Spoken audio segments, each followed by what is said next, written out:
саламатсыздар ма балалар? Сәлемет сізге, жарқырап күнде ашылды, айналаға нұр шашылды. Қайырлы күн біз көңілді баламыз, қайырлы күн сәлемдесіп аламыз. Мақсатымыз білім алу, міндетіміз еңбектену. Жарайсыздар балалар, отырыңыздар. Енді балалар, сабағымызды бастамас бұрын біз қазір сендермен топқа бөлеміз. Яғни мен сендерге балалар, міне міндетті түрде қараймыз, мына жерде кигіз үйлер тұр, иә? Осы кигіз үй әдісі бойынша сендер қазір топқа бөлінесіңдер. Балалар, нешінші кигіз үйді таңдайсыңдар? Төртінші. Төртінші кигіз үйді. Бірінші топ, есіңде сақта, Диана? Диана? Бірінші топ. Жақсы. Бірінші кигіз үй. Айта ғой, Саша. Екінші кигіз үйді таңдады. Альмасур. Екіншіні айтты Альмасур. 10-шы кигіз үйді таңдады. Жақсы. Екінші топ Альмасур. 6-шы, жақсы. Мирон. 7-ші. Бірінші топта, иә? Карина. 5-ші. Жақсы. Карина. 3-ші. Балалар қараңдар, қандай топта екендеріңді. Кәні? Саша? 8-ші қалды, иә? Саша 8-ші қалды. Және 11-ші, иә? Асқар бүгін бізде балалар жоқ. Енді балалар, осы топқа бөлінгеніне байланысты әрқайсысы өз топтарында отырасыңдар. Мынау бізде балалар 2-ші топ, мынау 1-ші топ. Кімде 1-ші топ? Осы 1-ші топта қаласыңдар, 2-ші топ, 2-ші топқа ауысасыңдар. Олды ма? Басқалары келе ма? Жақсы, отыра ғой. Отыр, Данил. Мына жерге отыр, Данил. Анау жерге отыр, Саша. Жақсы, балалар. Ондай осы балалар. Сабағымызды бастамас бұрын мен сендерге мынандай сиқырлы сандық әкелдім. Балалар, осы сиқырлы сандықтың ішіне қарап сендер бір зат көресіңдер. Ол заттың қандай екенін айтасыңдар. Қазір мен сендерге мына жерге қорапшаны көрсетемін. Қарай ғой. Еңбекқор дейтін. Жақсы. Мейірімді. Әдемі дейді, өте жақсы. Мықты дейді, керемет. Жақсы, өте жақсы. Қараңыз, мейірімді дейді. Құрметті дейді, өте жақсы.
Жау. Жақсы. Шашы. Поколение. Жақсы. Мирон айта ғой, әрі жалғастырайық. Шағын поход. Дұрыс айтасың. Тағы да қандай жаңа сөздер өттік? Кері айта ғой. Ұрпақ. Поколение. Ұрпақ, поколение өте жақсы. Альмансур. Тағы да қандай сөз өттік? Дауыс. Голос. Иә. Яғни дауыс күшейткіш, иә? Ол не істейді балалар? Қазіргі тілмен біз оны не дейміз? Колонка дейміз, иә? Дауыс күшейткішті. Айтамыз? Бақсыз нақыр өте жақсы. Тағы да кім айтады? Тағы да қандай сөз айтылған жоқ? Данил? Диана айта ғой? Бақсыз нақыр айтты, өте жақсы. Яғни балалар біз сендермен өткен сабақтағы жаңа сөздерді есіңізге түсірдік, иә? Жарайсыңдар балалар. Келесі сұрақ. Ақшабайдың үйінде қандай қуаныш болды? Қандай қуаныш болды? Ақшабайдың үйінде? Жақсы қуаныш болды. Жақсы қуаныш болды. Яғни балалар өмірге нәресте келді, иә?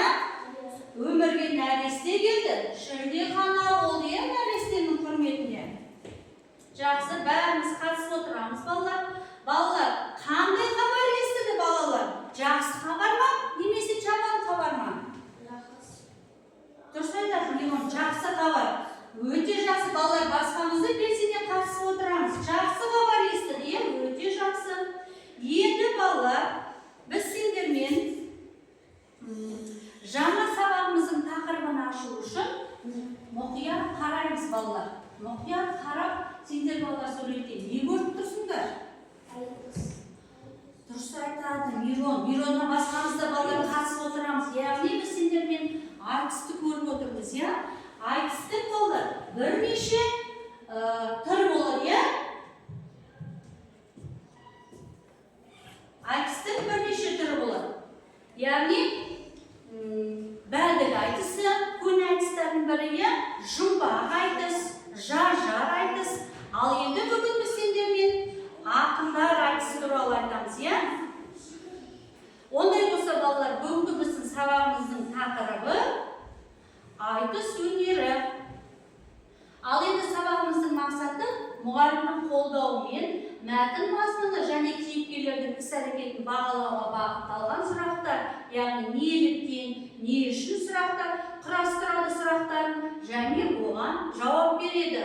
Мұғалімнің қолдауымен шылауларды, көмекші сөздерді ажыратады, ауызша, жазбаша тілде қолданады. Ондай болса, балалар, қазір біз сендермен оқулығымыздағы 110-шы бетті ашамыз. Оқулықты ашамыз, балалар. 110-шы бетті ашамыз оқулықтағы.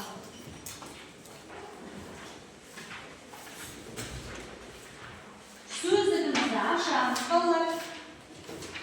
Яғни бүгін біз сендермен шілдехана, айтыс, шаһар деген жаңа сөздерді бүгін білеміз, иә? Яғни балалар, шілдехана дегеніміз ол праздник в честь новорожденного, иә? Дүниеге келген жаңа нәрестенің құрметіне арналған үлкен той, иә? Айтыс дегеніміз ол бізде балалар состязание словесное, иә? Яғни жаңа месіндерге айтыстың түрлерін айтқан болатын. Және балалар тағы бір сөз үйренеміз, ол шаһар деген. Шаһар дегеніміз ол қала, это город.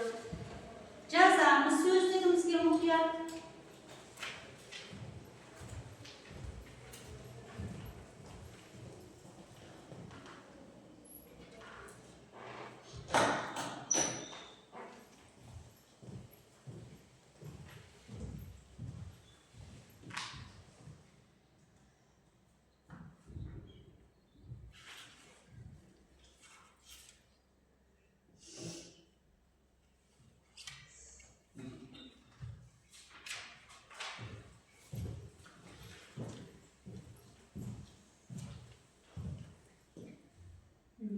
Жазамыз. Әдемі, қатесіз жазамыз, балалар. Мұқият.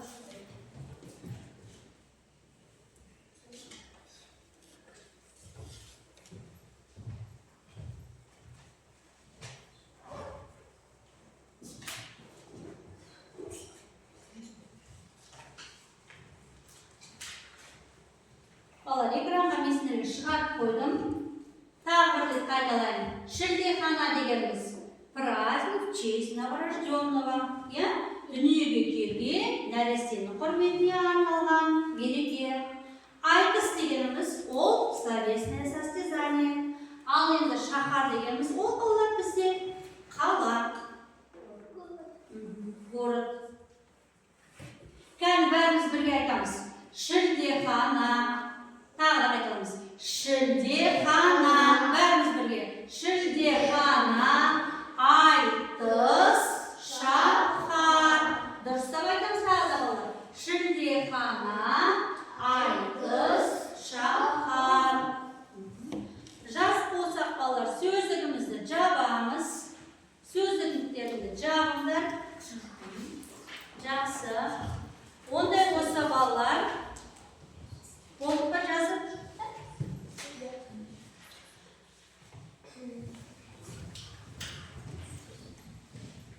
Міне балалар, қараңдар, мына жерде суретіне де көңіл бөлеміз, Міне шілдехананың суреті, айтыстың суреті, мынау шаһар. Раньше древние времена называли шаһар, а қазір біз қала дейміз, Келесі балалар, сөздігімізді жабамызда, дәптерімізді ашамыз. Сөздікті жабамыз, дәптерімізді ашамыз.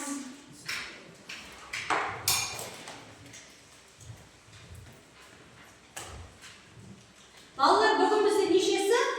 Қарашаның 20-сы. Дұрыс айтады, қарашаның 20-сы. Дәптерімізге әдемілеп тұрып жазамыз. Қарашаның 20-сы сынып жұмысы.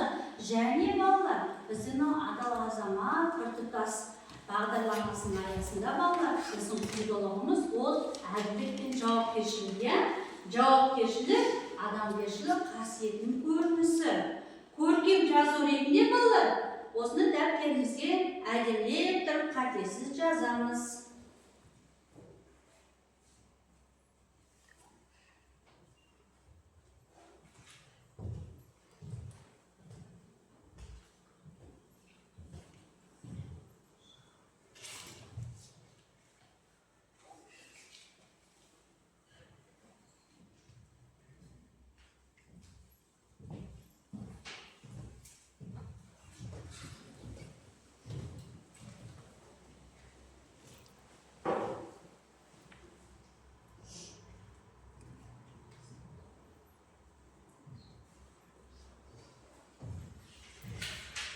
Жауапкершілік, адамгершілік қасиетінің көрінісі. Қолыңға жазып кері, үзіп отыр. Жаза қояды.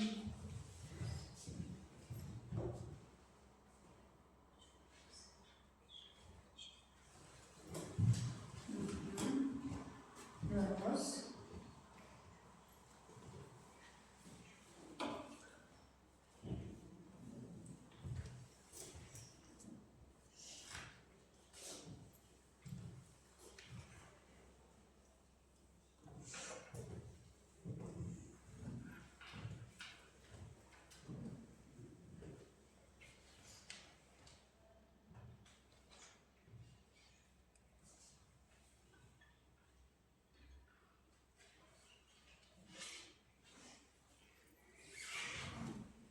Балалар, жас болса, жас болып па? Жазамыз.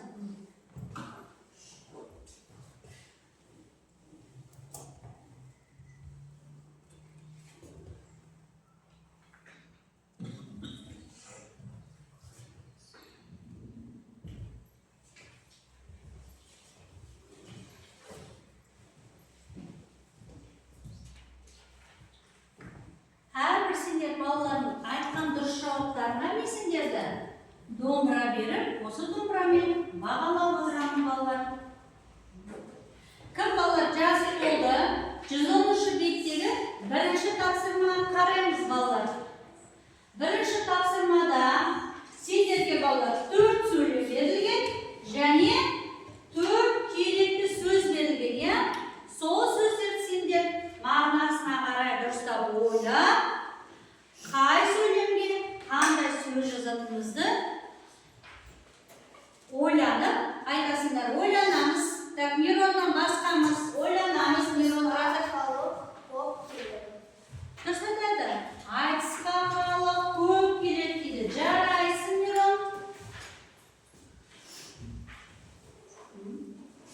Яғни балалар, бірінші тапсырманы жазамыз. Айтысқа халық көп келеді. Жазамыз бірінші тапсырманы.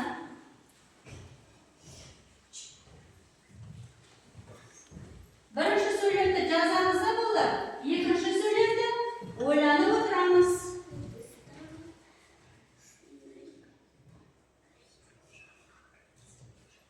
Екінші сөйлемді қалай болды? Оқышқаны. Оқы.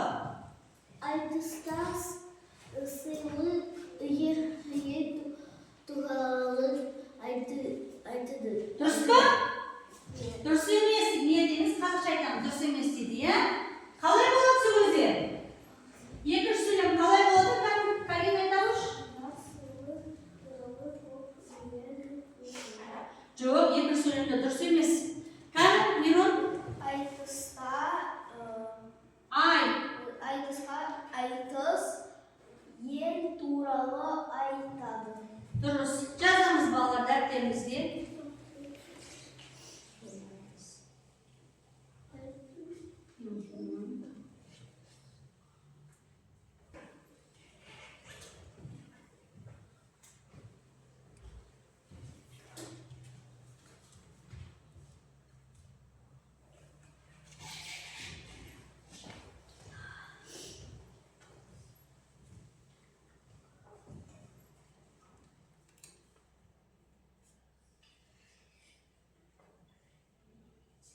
Екінші сөйлемді жаз болсақ балалар, үшінші сөйлемді ойланып отырамыз мұқият. Мироннан басқамыз ойланамыз. Үшінші Мирон айтпа, сен Мирон айтпа, отыра ғой. Жақсы.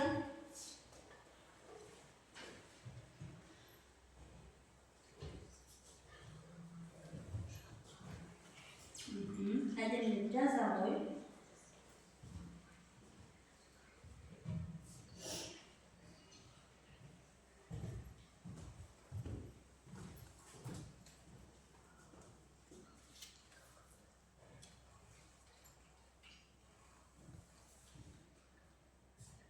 Үшінші сөйлемді кім оқиды?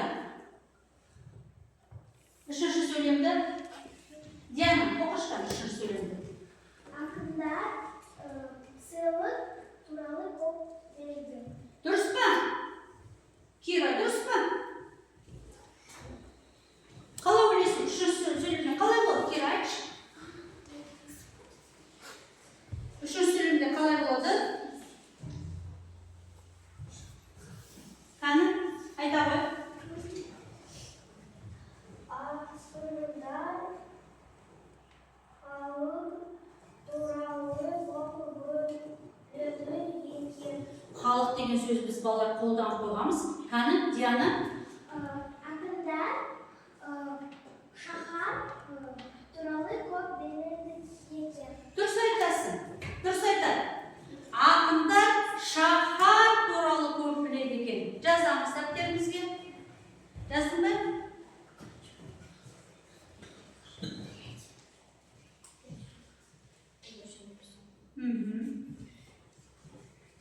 Енді балалар соңғы сөйлем қалды, иә?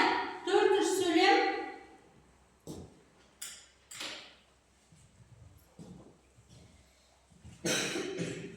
Жаңа бізде Кира айтты.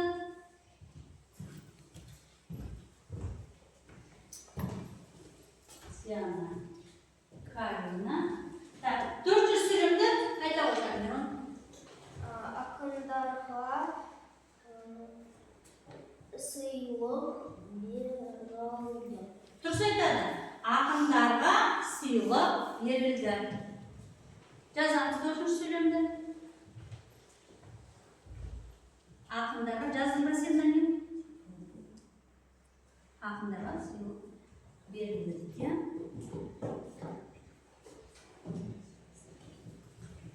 Жақсы балалар.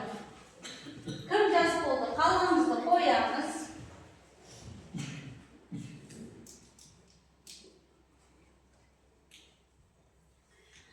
Алла, кім жас болды? Ондай болса ойланып отырамыз. Бірінші топ, екінші топпен жауап бересіңдер қазір. Яғни балалар, ол топтық жұмыс, иә? Мына жерде сендер балалар, осы суреттен не көріп тұрсыңдар? Ойланып отырыңдар. Екі сұрақ қоям балалар. Осы екі сұраққа жауап бересіңдер. Кім жазып болды? Қарап ойланып отырамыз. Не көріп тұрмыз? Кімдерді көріп тұрмыз?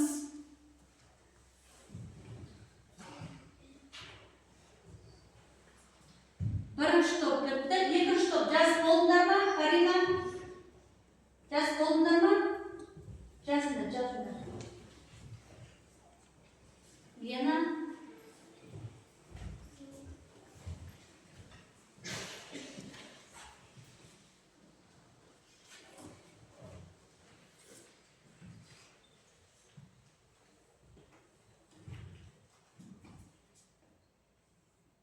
Бірінші топтан кім айтады? Мироннан басқамыз. Не көріп тұрсыңдар? Балалар, мына суретте не көріп тұрсыңдар? Не көріп тұрсыңдар? Мынау қандай аспап? Мынау кім? Не көріп тұрмыз суретте? Карина? Артыс болып отыр. Жақсы. Тағы не көріп тұрсыңдар? Кім мыналар? Мынау кім? Балалар, бір сәтте қорқмаңдар балалар. Қаттырып айтамыз, иә? Мынау біздер балалар. Мынау кім? Әже, дұрыс айтады, иә? Міне, қыз бала, ол да неге келіп тұр балалар? Айтысты көруге келіп тұр. Яғни бірінші сұрағымыз білсін, суреттен кімдерді көріп тұрсыңдар? Яғни дұрыс айтыңдар, суреттен айтысты көріп тұрмыз. Айтысты көруге келген әже, апаларды көрді, қыз балаларды көрді, және де Әсет пен Сұлтан осы айтысты көруге келіп отыр. Екінші сұрақ балалар. Балалар қайда келді дейсіңдер? Яғни ол сұраққа сендер жауап бердіңдер, иә? Айтысқа келді деп. Енді балалар, біз бүгін сабағымыздың мақсаты бойынша балалар, не үшін деген сұраққа жауап беруіміз керек. Не үшін, яғни для чего? Не үшін келді? Для чего пришли? Не үшін келді? Айтысты көргім келеді. Яғни айтысты көру үшін келді. Көру үшін келді, иә? Айтысты көргім келді деп.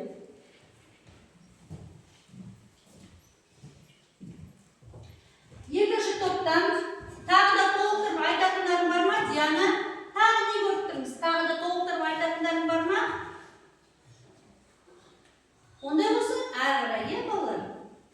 Келесі балалар, сендерде оқулықта үшінші тапсырма берілген.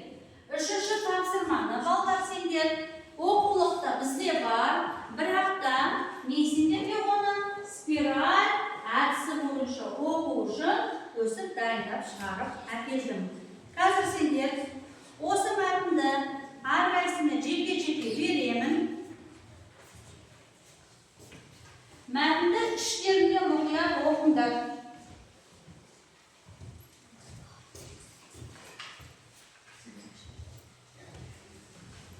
Оқыңыз ішінде.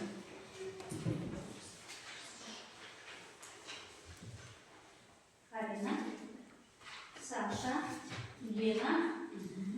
Бірінші ішімізден оқимыз. Мұқият балалар.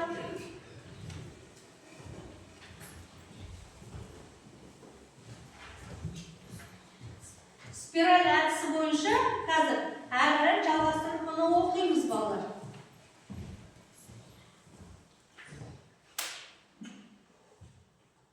Кім бастап оқиды? Карина бастап оқиды. Спираль әдісі бойынша кетеміз жалғастырып.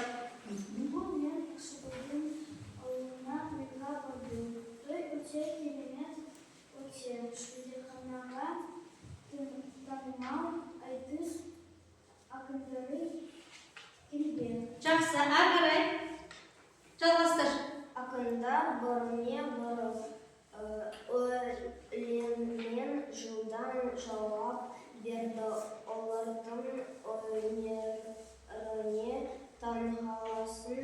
Әрі қарай кім оқы? Карина оқы, Чернова. Ақында туралы көп біледі. Олар елдегі жаңалықтарды әңгіме қосып айтты. Әрі қарай кері оқы. Халық өте көп болды. Жаным бас Ақынға ақша бай алды. алтын Құмыға мен шапан берді. әрі қарай дәліне оқи ғой. Меніңше айтыс наурыз ойнап ол атағыдан келе жатқан Мұра. Жақсы балалар. Енді балалар, осы мәтінмен біз қазір жұмыс істейміз. Яғни осы мәтіннің ішіне балалар, біз сендермен ең бірінші не үшін, неліктен деген сұрақтарға жауап береміз жазғыша. Және осы мәтіннің ішінен шылауларды тауып, дәптерімізге жазамыз. Не үшін? Для чего? Неліктен? Почему? Не үшін барды? Не үшін келді? Неліктен? Осы сұрақтарға жауап іздеп, осы сұрақтарға жауап береміз менің көмегіммен. Енді балалар өздері мұқият ойлаңдар.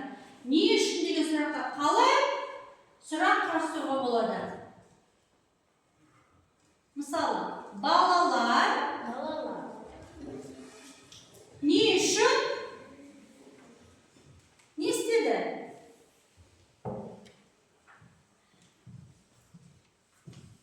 Не үшін келді тойға олар? Сол сұрақ қойымызға болады ма? Балалар тойға не үшін келді? Не үшін келді? Не үшін келді олар? балалар айтыс үшін келді. Дұрыс айтады. Балалар айтыс үшін келді, айтысты көру үшін келді. Өте жақсы, Герон, өте жақсы. Так, ондай болса балалар, қана дәптерімізге үшінші тапсырма деп жазамыз. Яғни жаңа біздің айтқан сұрағымыз тойға, балалар тойға не үшін барды? Яғни жауабы балалар тойға айтыс көру үшін барды. Не үшін? Для чего? Не үшін барды? Айтыс көру үшін барды. Что посмотреть? Айтыс. Жазамыз балалар дәптерімізге.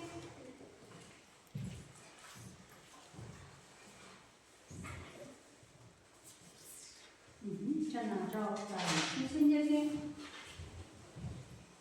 жазамыз мұқият, қатесіз, әдемілеп.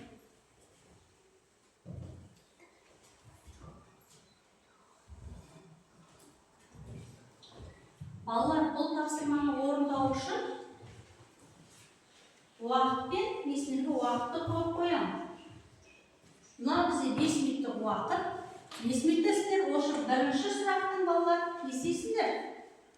Сұрағымен жауабын жазасыңдар да, әрі қарай ойланып отырасыңдар.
Енді балалар, бізде мына жерде екінші сұрақ жазылған, иә?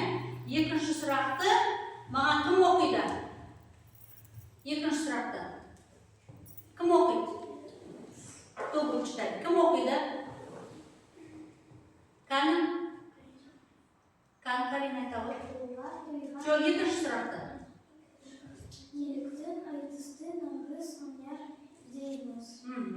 Неліктен айтысы нағыз өнер дейміз. Енді осының жауабын кім оқиды? Кері оқыш. Не үшін біз айтысы нағыз өнер дейміз? Себебі ол бабамыздан келе жатқан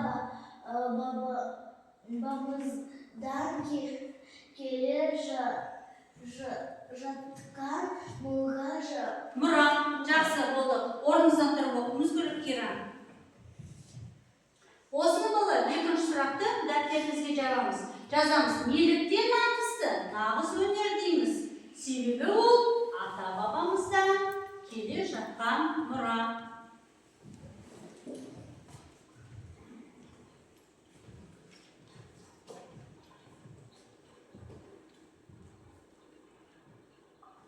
Енді балалар, жаңа мен сіздерге осы мәтінді берер алдында айтқан едім, біз сендермен не үшін, неліктен деген сұраққа жауап жазамыз дедім. Және балалар, бұл ішінен, мәтіннің ішінен біз шылауларды табуымыз керек. Мәтінді кім жазып болды бала, екі сұраққа жауапты. Мәтінді оқып отырамыз. Осының ішінен қазір не істейміз?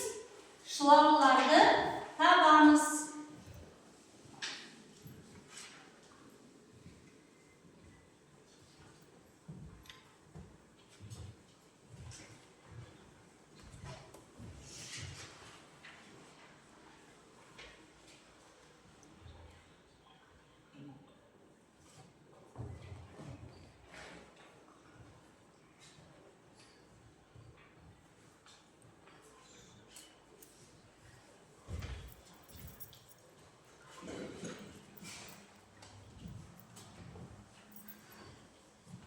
Қандай ішінде шылаулар бар екен? Қандай шылау бар ішінде? Мәтіннің ішінде қандай шылау бар екен, балалар?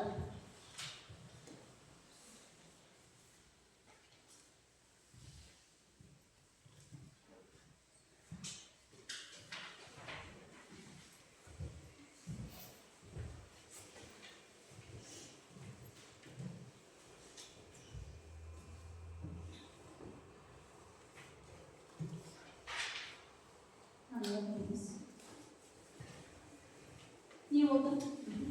Tamam.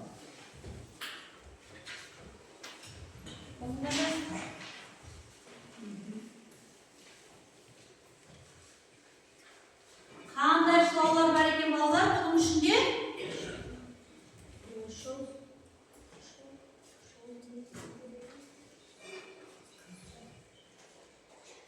Қандай шылау бар екен?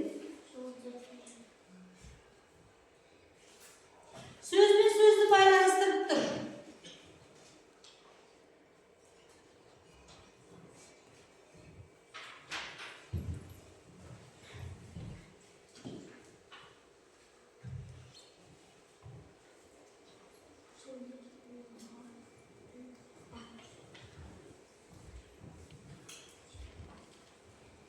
Оқимыз ерін.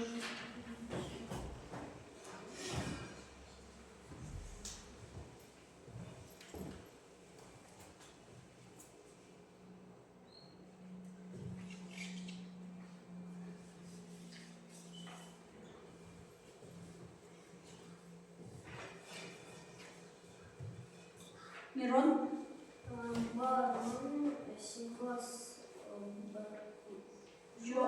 Жоқ, ол қай жылы екен ғой? Ол мәтіннің ішіне мен Мирон не деп тұрмын? Сөзбен сөзді байланыстырған қандай бізде шылау бар екен? Соны тап деп тұрмын.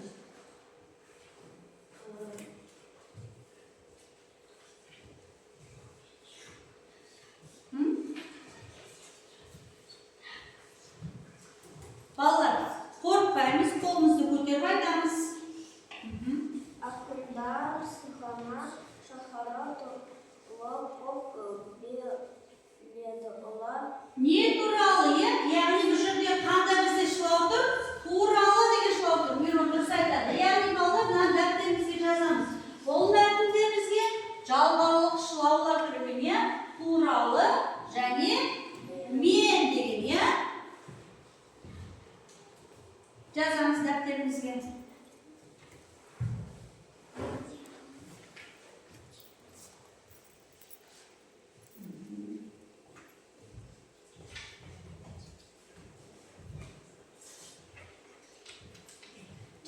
болсақ балалар, дәптерімізді жабамыз. Жазып болсақ, дәптерімізді жабамыз. Жақсы. Кім жазып болды? Дәптерін жазады. Жабады. Дәптерін жаба ғой.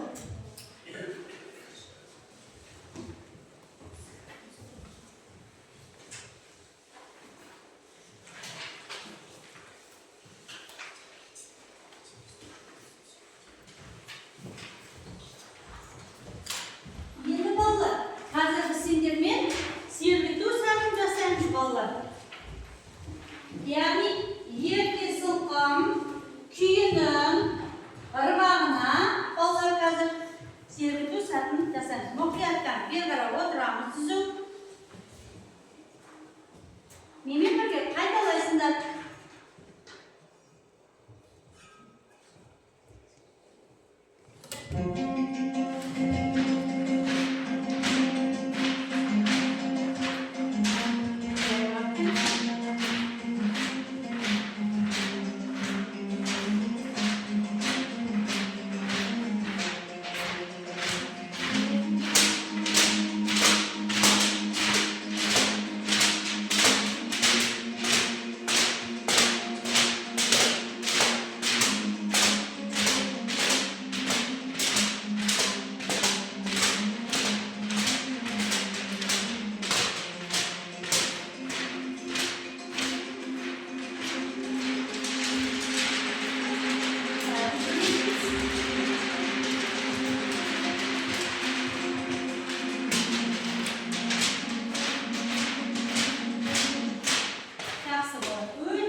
Tabuğumuz gerek. Karayımız balığı. Hamda söz yazılgan. Ata baba. Енді оқулыққа қараймыз.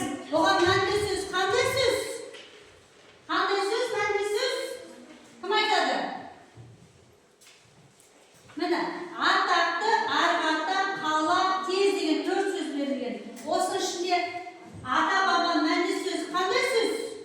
Қандай сөз? Кәні айта ғой? Қандай сөз деді? Ата баба атақты. Жоқ. Можно? Кәні керек? Ата баба арғы бата. Арғы ата. Дұрыс айтасың, өте жақсы. Келесі балалар. Танымал. Кәні керек? Танымал атақты. Атақты дұрыс айтады, өте жақсы. Так, келесі сөз балалар.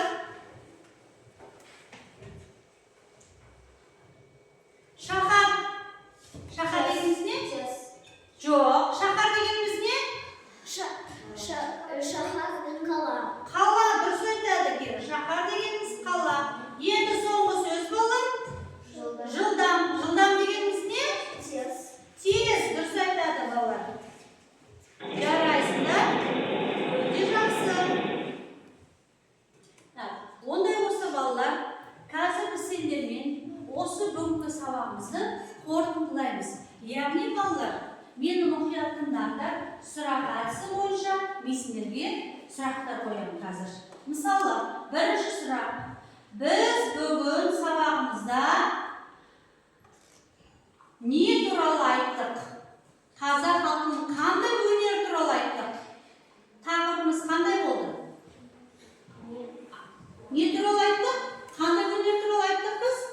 Әрине. Қандай? Айтыс өнері туралы айттық. Неге қорқып отырсыңдар? Айтыс өнері туралы айттық, иә? Қандай жаңа сөздер білдік? Какие новые слова узнали? Қандай жаңа сөздер білдік? Айтамыз? Шаһар, шу, ехана.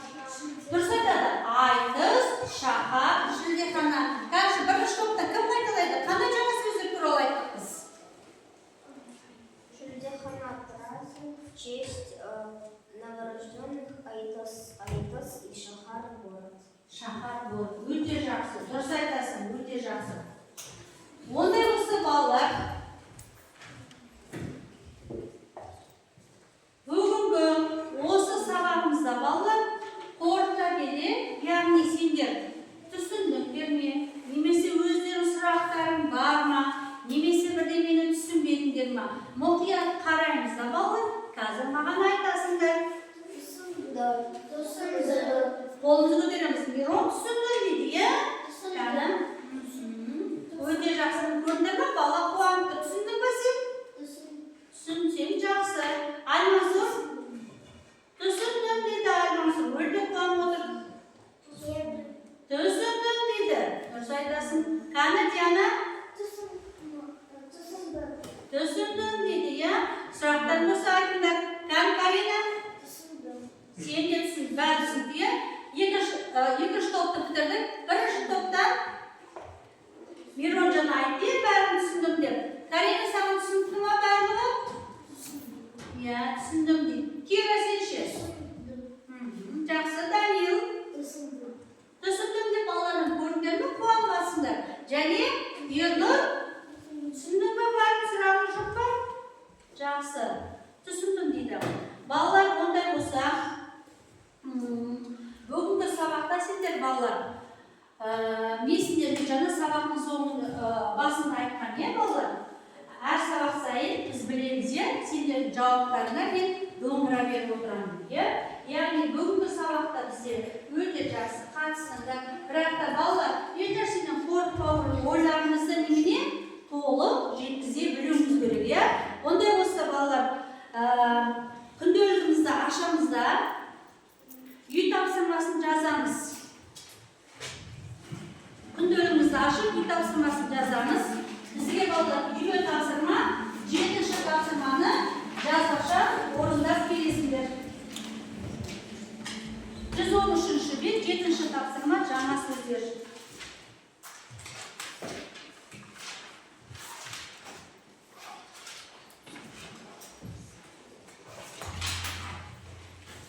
Жазып болсақ балар, орнымыздан тұрамыз.